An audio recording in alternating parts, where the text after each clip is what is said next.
नमस्कार। नाटक को एक बहुत सशक्त माध्यम माना जाता है विचारों को प्रकट करने के लिए, विचारों से दूसरे को प्रभावित करने के लिए। जम्मू में जब भी रंगमंच की बात होती है और विशेषकर डोगरी में लिखे हुए नाटकों की बात होती है तो रंगमंच संस्थाओं से जुड़े हुए निर्देशक कहा करते हैं कि प्रचुर मात्रा में डोगरी में लिखे हुए नाटक उपलब्ध नहीं हैं। लेकिन मुझे याद आता है कि जब एक बार एकेडमी ने डोगरी नाटकों पे ही फेस्टिवल करवाया था तब तो नाटक भी उपलब्ध हो गए और बहुत कामयाब नाट्य समारोह भी हुआ। नाटक पे ही चर्चा करने के लिए अस्तित्व, भाषा, संस्कृति और विरासत के इस अंक में आपकी मुलाकात करवाएंगे एक नाटककार से। शुरुआत में उन्होंने कहानियाँ लिखी हिंदी में और अब लगातार नाटक लिख रहे हैं, हिंदी में भी, डोगरी में भी, और निर्देशित भी करते हैं, कभी कभार उसमें एक्ट भी करते हैं। रजनीश गुप्ता। रजनीश जी, एक्सेलसियर स्टूडियोज़ में आपका बहुत बहुत स्वागत है। धन्यवाद। आपका बड़ा बड़ा धन्यवाद राजू जी, आपने मुझे अपने मंच पर बुलाया तो हम अपने विचार साझा करेंगे नाटक को लेकर, खासकर जम्मू क्षेत्र में नाटक की क्या प्रगति हो रही है, क्या संभावनाएं हैं उसको लेकर। पहला सवाल तो मैं आपसे यही पूछूंगा कि आप कहानी लिखा करते थे। जी जी जी। हम लोग इकट्ठे कहानी हमारी छपा भी करती थी, प्रकाशित होती दैनिक किसी भी टाइम में। जी जी। फिर आपका रुझान एकदम से सिर्फ नाटक, तो आजकल सिर्फ नाटक पे ही आप लगे हुए हैं। जी, एक ऐसा परिवर्तन है। हाँ ये राजू जी, हमारी एक संस्था अभी भी है, वो अच्छा काम कर रही है, यूहिले नाम से। हाँ, तो युवा लेखक संघ नाम से। तो वहाँ के कुछ कार्यकर्ता मेरे पास आए, मेरे ऑफिस में आए कि आप हमारी संस्था ज्वाइन करो। जी। तो मैंने की, शुरुआत में मैंने कविताएं लिखी, तुकबंदी वाली कविताएं लिखी, फिर नॉन वर्स वाली कविताएं लिखी, फिर कहानियाँ लिखी, शॉर्ट स्टोरीज लिखी। अचानक से मैंने एक प्ले लिख दिया, पाप आत्मा। अच्छा। तो वहाँ जम्मू की एक प्रसिद्ध रंगकर्मी, आप अच्छी तरह से जानते हैं, उनका नाम संतोष सांगड़ा जी, वो आई थी, उन्होंने वो प्ले सुना तो उन्होंने बोला इसे मंचित भी ज़रूर करो। मंचित करो मेरे लिए एक बिल्कुल नई बात थी। तो मैं चला गया अभिनव थिएटर में, जो वहाँ पहले मंच देख लूँ। हाँ, मंच देख लूँ होता क्या है, यहाँ अकेडमी में क्या हो रहा है। मैं फर्स्ट टाइम गया उधर, तो वहाँ बैठे थे रैना सर बैठे थे। अच्छा। उन्होंने वहाँ सुधीर महाजन जी भी थे, तो उन्होंने महाजन जी को कहा कि इसका प्ले आप देख लो और अगर इसमें संभावना नज़र आती है तो इसको आप मंचित करेंगे। तो सुधीर महाजन जी ने मुझे बड़ा अच्छा उन्होंने फीडबैक दिया कि ये हम करेंगे इसको। तो उन्होंने किया, तो आई थिंक ये कोई 2000 की बात है। तो वो हिंदी में था, तो उसे अच्छी सफलता मिल गई, तो ये मेरे लिए बड़ी एनकरेजमेंट थी। तो उसके बाद मुझे लगा कि इसका नाटक का तो फीडबैक उसी वक्त आ जाता है, कि उसी वक्त पता चलता है कि लेखक ने, हाँ, कलाकार क्या कर रहे हैं, राइटर ने क्या लिखा है, उसी वक्त साथ साथ ही उसका फीडबैक मिल जाता है। तो मुझे लगा कि ये एक सशक्त माध्यम है लिटरेचर का। ग्लैमर तो नहीं, इसमें ग्लैमर भी रहता है, परफॉर्मेंस हमेशा ग्लैमराइज रहती है। ग्लैमर का आजकल कुछ प्लेज हैं जो इस तरह के हैं, लेकिन मुझे नहीं लगता कि इसमें मेरा कहने का मतलब है कि नाटक की तरफ आपका जो रुझान बढ़ा, हाँ। जैसे आपने कहानी लिखी, प्रकाशित हुई, पढ़ी, या जिसने भी पढ़ी प्रतिक्रिया दी, जो सामने मंच पे मंचित होने के बाद जो रिस्पांस मिलता है, तो that is a part of glamour basically. तो आप कुछ कह सकते हैं कि जो एक भूख होती है कि मुझे भी है कि मेरा लोगों को मेरा फलां डायलॉग कैसा लगा, फलां कंसेप्ट कैसा लगा, आर्टिस्टों की जो मैंने इतनी मेहनत से करवाई है चीज़ वो कैसी लगी। हर बार डिफरेंट शेड होती है। हाँ, बिल्कुल। कई बार तो मैंने इतनी जान लगा देता हूँ कि ये जो प्रोनाउंसिएशन के ऊपर, तो वो सारा डायरेक्शन मेरी एक तरफ रह जाती है, तो प्रोनाउंसिएशन एक तरफ रह जाती है।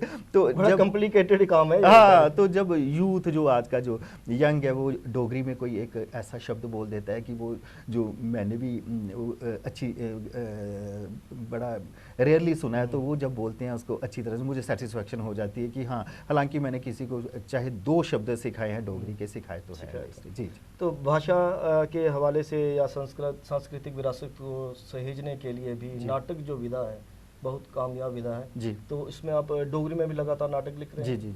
तो डोगरी के कुछ नाटक आपके बहुत मकबूल भी हुए। हाँ। लेकिन क्या वजह है कि जो रंगमंच निर्देशक हैं जम्मू संभाग के विशेषकर, वो वही पुराने जो हिंदी के नामी ग्रामी नाटककार हुए हैं उनके नाटक उठाकर वही ज़्यादातर मंचित करते हैं? आपको नहीं लगता कि जो एक ऑलरेडी जो मंचित हो चुका हुआ नाटक होता है उसमें कुछ नया करने का जी आपके पास इतना अधिक स्कोप नहीं रहता फिर। नहीं राजू जी, देखिए जो हिंदी में हम जैसे देखते हैं कि अंधा युग नाम से जो प्ले है, उसके मेरे ख्याल हज़ारों की तादाद में, संख्या में उसका शोज हो चुके हैं। वही अंधा युग जब अन्ना युग के नाम से रामनाथ शास्त्री ने ट्रांसलेट किया, हाँ, बहुत कम हो पाए, बहुत कम हो पाए ना। तो वो जो पुराना प्ले है उसको करने में कोई वो नहीं है इससे, क्योंकि हमारे युवाओं को पता ही नहीं है कि डोगरी के प्लेज हैं क्या, हमारी विरासत क्या है। अन्ना युग मेरे हिसाब से आज का जम्मू का कालजयी एक नाटक कह सकते हैं। अंधा युग को तो वैसे भी धर्मवीर भारती जी ने जो अंधा युग नाम का नाटक लिखा है, वो मेरा बड़ा पसंदीदा नाटक है। मैंने खेला भी है मुश्ताक जी के निर्देशन में। वैसे नाटक बहुत कम लिखे गए, जी जी जी, है ना, लेकिन वैसे नाटक तो होने चाहिए, उसमें कोई दो राय नहीं है। लेकिन उसके साथ साथ ही अगर आप हिंदी में नाटक कर रहे हो तो अन्ना युग डोगरी में भी तो हो सकता है। तो अलग अलग जो नाटक डोगरी के राइटर जो नाटककार लिख रहे हैं, तो उनको कौन वंचित करेगा? हाँ, नहीं ये वही कह रहा हूँ ना कि अन्ना युग को वंचित करने की बड़ी ज़रूरत है। उसके बाद आपने ये जो हमारे डोगरी के पहले नाटक माने जाते हैं, जैसे सरपंच नमाग्रां, तो इनके बारे में तो मैंने भी सुना ही है, खाली इनकी स्क्रिप्ट मैंने भी नहीं पढ़ी। मुझे भी लालसा है कि ये प्लेस मुझे कहीं से मिले और मैं इनको पढूं। तो इनके ऊपर काम होना चाहिए, जो नए निर्देशक आ रहे हैं इनके ऊपर काम करना चाहिए। अब जैसे धीनूभाई पंत जी की उनका जो लिटरेचर है, मंगू दी छबील, इसके ऊपर बहुत अच्छा प्ले हो सकता है, और किया भी है, मैंने भी किया। हाँ, उसके बाद उनकी जो शहर पहलो पहल गए, इसको मंचित करेंगे तो आप हिसाब लगाओ कि ये बात कहाँ से कहाँ जाएगी। आपने इतने अच्छे प्लेज लिखे हैं, उन पे काम हो भी रहा है और आप करवाते भी रहते हो, दूसरे निर्देशक करवा रहे हैं। अभी पीछे अकेडमी ने एक नाटक के ऊपर, डोगरी नाटकों के ऊपर एक किताब निकाली, रतन जी की एफर्ट से, बड़ी अच्छी सक्सेसफुल रही। नहीं, मैं वही कह रहा हूँ, प्रकाशित नाटक जब आपके पास है, लेकिन जब भी अकेडमी का फेस्टिवल आता है तो आपको डोगरी के नाटक नजर नहीं आते। अगर 14 नाटक हो रहे हैं तो डोगरी का एक नाटक, 2 नाटक नहीं। देखो ये 4-5 साल पहले ना अकेडमी ने अपनी एफर्ट से NZCC के कोलैबोरेशन से ना एक डोगरी फेस्टिवल किया था, तो ऐसी संभावना नज़र आई और कहा भी गया कि हम हर साल ये एक डोगरी फेस्टिवल करेंगे। तो वो कंटिन्यू रहनी चाहिए थी, क्योंकि वो इतनी सक्सेस मिली थी उस फेस्टिवल को। वो अगर कंटिन्यू रहती तो निर्देशकों में भी एक उत्साह आता, कलाकारों में भी उत्साह आता। कलाकार डोगरी में काम करना चाहते हैं, ऐसी बात नहीं है। अभी आपने देखा पीछे यूनिवर्सिटी के ब्रिगेडियर राजेंद्र सिंह ऑडिटोरियम में एक डोगरी प्ले हुआ है, अल्लड़ गोली वीर सिपाही नाम से, बड़ा ही अच्छा प्ले हुआ है और कलाकारों ने क्या डोगरी बोली है, मजा आ गया बोल। जी जी जी। तो एज ए नाटककार आप समझते हैं कि हमारा भी एक कर्तव्य बनता है, कोई एहसान नहीं करते हम जब डोगरी भाषा में लिखते हैं, हमारी मातृभाषा है, उसमें तो लिखना पड़ेगा। जब लिखते हैं तो एक प्रोत्साहन मिलना चाहिए नाटककार को भी रंगमंच निर्देशकों की तरफ से, क्योंकि आप खुद रंगमंच निर्देशक भी हैं, आप लिखते हैं, आपकी संस्था भी आप तो कर लेते हैं। जी। लेकिन जो नाटककार अलग अलग संस्थाओं से नहीं भी जुड़े हुए, तो उनके भी नाटक मंचित होने चाहिए। तो रंगमंच निर्देशकों को आप कहेंगे कुछ कि अपनी भाषा की तरफ भी ध्यान दीजिए। मैं पता कि क्यों कह रहा हूँ, क्योंकि आप देखिए जो भी आपसे रंगमंच निर्देशक राष्ट्रीय अंतर्राष्ट्रीय स्तर तक पहुंचा, बलवंत ठाकुर जी अगर अंतर्राष्ट्रीय स्तर तक पहुंचे तो बाबा जी तो है, कुमाई है, दोनों क्या समेटे हुए हैं, डुग्गर की विरासत, सांस्कृतिक विरासत उसमें नजर आती है, फोक एलिमेंट है। तो जो नए रंगमंच निर्देशक हैं उनको नहीं चाहिए कि हम भी उसी परिपाटी पे, उसी राह पे कदम रखें? बिल्कुल, नए निर्देशकों को चाहिए कि अपनी भाषा पे काम करें। बहुत उनको मेहनत करने की ज़रूरत है इसमें, क्योंकि डोगरी के नाटकों को हमें ज़्यादा से ज़्यादा प्लेटफॉर्म उसको देना है। तो हिंदी के नाटक तो हो रहे हैं, सारी जगह हो रहे हैं, हम भी कर रहे हैं, लेकिन डोगरी के लिए उनके दिल में एक जगह होनी चाहिए। लिटरेचर पर्याप्त है, ढूंढो तो बहुत लिटरेचर मिल जाएगा, और लेकिन उनको प्रोत्साहन करने के लिए आपने बड़ी अच्छी बात कही कि उनको भी प्रोत्साहन मिलना चाहिए। ये प्रोत्साहन तो कल्चरल अकेडमी है कि जो ऐसा काम करती है, कर भी रही है, तो उनको और ज़्यादा बूस्ट करने की ज़रूरत है। मेरी जब उनसे बात हो रही थी तो उन्होंने कहा कि देखिए हम तो एनुअल ड्रामा फेस्टिवल करते हैं जी, जब कश्मीर में होता है तो वहाँ पे कश्मीरी प्ले होते हैं, क्योंकि सारी ऑर्गेनाइजेशन कश्मीरी प्ले ही डालती हैं, तो हो जाते हैं। ऐसा कोई नॉर्म है नहीं कि हम मना नहीं कर सकते कि आप हिंदी का नहीं कीजिए, कश्मीरी का नहीं कीजिए, उर्दू में नहीं कीजिए। अब तो ये सारा जो ऑनर्स है वो रंगमंच संस्थाओं पे आता है, बिल्कुल। वो अगर स्क्रिप्ट जमा करवाएंगे डोगरी की तो उन्हें कोई ऑब्जेक्शन नहीं है, लेकिन कुछ नॉर्म्स तो होने चाहिए ना अकादमी में भी कि आपने क्षेत्रीय भाषा को प्रमोट करना है, जिसके लिए आपकी स्थापना। वही कहा ना कि जो उन्होंने शुरुआत की थी एक डोगरी फेस्टिवल की, उसको वो कंटिन्यू रखते तो निर्देशक और आते, है ना। तो वो अब नुक्कड़ किए हैं इन्होंने, बड़े लोगों ने डोगरी भाषा में नुक्कड़ की हैं। अगर नुक्कड़ कर सकते हैं तो वो स्टेज प्ले भी तो उसमें डोगरी भाषा में कर सकते हैं। तो संभावनाएं हैं, कलाकार चाहते हैं, तो निर्देशकों को चाहिए कि लिटरेचर पकड़ें और डोगरी पे फोकस करें, वो काम करने की ज़रूरत तो है। एक नाटक लिखना कितना टफ होता है? दिन नाटक लिखना टफ मेरे लिए आजकल और भी टफ हो गया है। क्यों? क्योंकि अब आप कोई भी लिखते हैं, एक तो फिक्शन हो गया, दूसरा आप अगर किसी जैसे आप हिस्टोरिकल किसी पे वर्क कर रहे हैं जहाँ कोई विरासत को लेके कदम, तो उसके लिए स्पेशल जो आपको रिसर्च वर्क करना पड़ता है ना, वो बड़ा ही मेहनत वाला काम है। अभी मैंने जब फ्रीडम फाइटर धनवंतरी जी पे, जो जम्मू के इकलौते फ्रीडम फाइटर हैं, उन पे काम किया, तो मैं राजू जी आपको बता सकता हूँ कि मैं कहाँ कहाँ गया लिटरेचर ढूंढने के लिए, उनके बारे में सारा ज्ञान इकट्ठा करने के लिए, और मुझे पता चला कि उनकी जो परिवार की जो आगे आने वाली जनरेशन है वो ग्रेटर कैलाश में वो रहते हैं। तो उनके साथ जब हम रूबरू हुए तो उनसे जो हमें जानकारियाँ मिली, तो उससे मैं एक नई ही ऊर्जा आई कि ऐसा भी है जो हम सुनते रहते हैं अपने लाला लाजपत राय जी के बारे में, भगत सिंह के बारे में जी के बारे में, तो हमारे अपने ही जम्मू में ऐसे हैं। तो उसके लिए मैं प्रोफेसर ललित मंगोत्रा सर से भी मैंने जानकारी इकट्ठी की। तो फिर मुझे पता चला कि जो डोगरी संस्था बनाने के पीछे एक कोई कंसेप्ट था, उसमें धनवंतरी जी का भी हाथ था। तो इतनी अच्छी जानकारी मिली, तो मैं उन पे काफ़ी कुछ लिखा है। तो मैं चाहता हूँ कि उन पे नाटक भी, फुल फ्लेज नाटक भी बने, कोई आगे आए।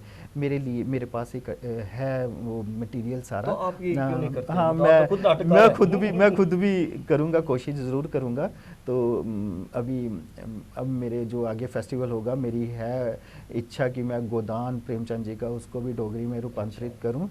तो मैंने ये जो रविंद्रनाथ ठाकुर जी का एक आपने कहानी पढ़ी होगी समाप्ति, उस पे भी मैं लिखा है मैंने। तो लिखा तो है कि अब देखें कि अब कब पब्लिक के सामने हम ला सकते हैं वो चीज़, कैसी फेवरेबल कंडीशंस आती हैं। आपकी बात सही है कि जैसे कोई भी अगर विरासत की बात करनी हो तो उसके पीछे एक शोध होना बहुत आवश्यक है। हमारे जहाँ पे जो भी पीएचडी होती है 5 साल लगते हैं, पीएचडी ऑलमोस्ट 5 साल लगते हैं, उसके बाद अपने साल लगता है एक टैग डॉक्टर। जी। लेकिन उस डॉक्टर तक पहुंचने के लिए काम जो 5 साल में किया जाता है वो बाद में नज़र भी तो आना चाहिए। जी बिल्कुल। बड़े अफसोस की बात है कि जम्मू विश्वविद्यालय से जितनी भी पीएचडी होती हैं उनमें से अधिकतर वही 10 साल का साहित्य, 20 साल का साहित्य, 20 साल की कविता, 30 से पहले का साहित्य, 40 के पहले का। बिल्कुल। हम लोग इसी में उलझ कर रह गए हैं। जैसे आपने कहा कि धनवंतरी जी के ऊपर जब आपने काम किया तो आपको दर दर भटकना पड़ा, मैं कहूँगा। तो मुश्किल से उनके परिवार की जो एक पीढ़ी थी वहाँ तक पहुँची, आपको थोड़ा सा आपको मटेरियल मिला। क्या हम लोगों का ये फ़र्ज़ नहीं है, और विशेषकर जम्मू विश्वविद्यालय जो पीएचडी की डिग्रीज करवाता है, उनका ये फ़र्ज़ नहीं है कि उन सब्जेक्ट्स पे शोध किया जाए जो बाद में एक साहित्यिक डॉक्यूमेंट भी बने? बहुत अच्छी बात कही आपने, बहुत अच्छी बात कही आपने। ये बड़ा अच्छा कहा कि जब भी साहित्य की बात आती है 30 साल से पहले का साहित्य की बात की जाती है, उसके बाद निबंध, वही कविता, उसके बाद चुप्पी हो जाती है कि जैसे आगे वाले राइटर कुछ लिख नहीं रहे ना, जहाँ या उनके पास कोई अच्छी चीज़ नहीं है। ऐसी बात नहीं है, आपने इतना अच्छा साहित्य लिखा है।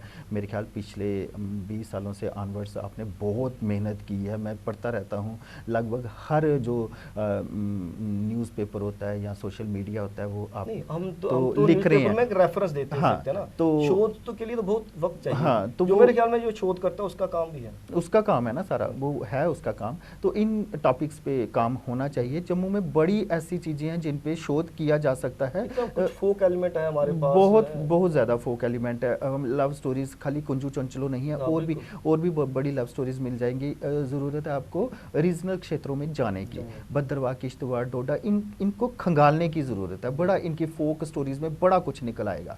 अभी मैंने पीछे एक रिच नाम से एक कहानी लिखी, उस पर छोटा सा प्ले भी लिखा। तो वो पहाड़ी इलाकों की एक समस्या पे आधारित है। तो किस तरह रिच को मोहरा बना के मैंने एक जो वहाँ की सिंबल रखा, और जो वहाँ की जो औरतें हैं उनकी एक मानसिक दुविधा से उनको बाहर निकाला है रिच को माध्यम बनाकर। तो ये इस तरह की चीज़ों पे और फोकस करने की ज़रूरत है। वो एकेडमी को चाहिए वर्कशॉप्स करें, वर्कशॉप कंडक्ट करें। एक बार हुई थी वर्कशॉप, वो भी आज से आई थिंक कोई 15 साल पहले हुई थी। तो वहाँ जो बड़े बड़े नाटककार आए थे उन्होंने अपने विचार अपने रखे थे, हमें वो किया था, काफ़ी गाइड किया था। उसके बाद वर्कशॉप कोई नहीं हुई। अभी पीछे अकेडमी ने की है एक वर्कशॉप, लेकिन वो पेपर रीडिंग तक सीमित होकर रह गई। तो वहाँ पे युवा तो आए ही नहीं ना, युवा आते उनको पता चलता तो फिर बात बनती ना। तो वर्कशॉप का होना बड़ा ज़रूरी है। वो विश्वविद्यालय भी कर सकता है, अकेडमी कर सकती है, और मेरी आपसे गुजारिश है डोगरी संस्था भी कर सकते हैं आप वहाँ के। नहीं, आपकी बात बिल्कुल सही। देखिए, डोगरी संस्था जो है वो अपने आप में एक बहुत बड़ी संस्था है जी। तो कुछ फ़र्ज़ डोगरी संस्था पे भी आयत होते हैं जिन्हें निभाना वो ज़रूरी है। जी जी जी जी। उसी तरह से जम्मू विश्वविद्यालय हो गया या फिर जहाँ जहाँ भी डोगरी सब्जेक्ट पढ़ाया जाता है, जी। सिर्फ डोगरी सब्जेक्ट ही नहीं पढ़ाया जाता। हम लोग अपनी सांस्कृतिक विरासत की जब बात करते हैं तो हम सभी का एक कर्तव्य बनता है जिस पे हमें खरा उतरना भी चाहिए। जी जी जी। अकेडमी में तो आपको पता होगा कि इन हाउस प्रोडक्शन भी हुआ करती थी। हाँ। उससे सभी कलाकारों को इकट्ठे मिलकर काम करने का मौका मिलता है। कवि रतन जी से लोगों ने बहुत कुछ सीखा। तो नाटक की छोटी छोटी वो चीज़ें सीखी, डिफरेंट टूल्स सीखने को मिलते हैं। तो उससे जो नाटक फिर आप संस्थाएं अलग से करती हैं इंडिविजुअल लेवल पे, उनमें और भी निखार आता है। और भी निखार आता है। तो अब जैसे डोगरी संस्था में एक हॉल ऑडिटोरियम खुल गया है, तो वहाँ अगर नियमित रूप से छोटे छोटे प्लेज हों डोगरी में तो कलाकार एक मूवमेंट बन सकती है। हाँ, वो हो सकता है इस तरह से। हम उम्मीद करेंगे कि भविष्य में ऐसा हो पाए, अकेडमी की तरफ से तो डोगरी संस्था की तरफ से भी यकीनन होगा। हाँ, तो कोलैबोरेशन बहुत बड़ी स्टेज तो नहीं है, लेकिन गुजारे लायक तो है ही है। लाइटिंग भी है, साउंड भी है, तो सीट कैपेसिटी भी काफ़ी है जितने नाटक के लिए चाहिए। हाँ, बिल्कुल बिल्कुल बिल्कुल। तो आशा करेंगे कि डोगरी संस्था इसमें भी बढ़ चढ़ कर कार्य करेगी। जी जी जी जी जी। आप एक्सेल स्टूडियोज में आए, आपका बहुत बहुत धन्यवाद। धन्यवाद। अस्तित्व भाषा संस्कृति विरासत में आज के अंक में बात हुई डोगरी नाटकों को लेकर। डोगरी नाटक होने चाहिए, उन्हें देखने के लिए सभी को आना चाहिए, और अलग अलग रंगमंच संस्थाओं के निर्देशकों से यह गुजारिश है कि जब भी आप स्क्रिप्ट भरते हो एनुअल ड्रामा फेस्टिवल के लिए तो कुछ डोगरी नाटकों पे भी नज़र फेर लिया करो। कैमरा पर्सन करण सिंह के साथ राजेश्वर सिंह राजू को अब दीजिए इजाज़त। नमस्कार।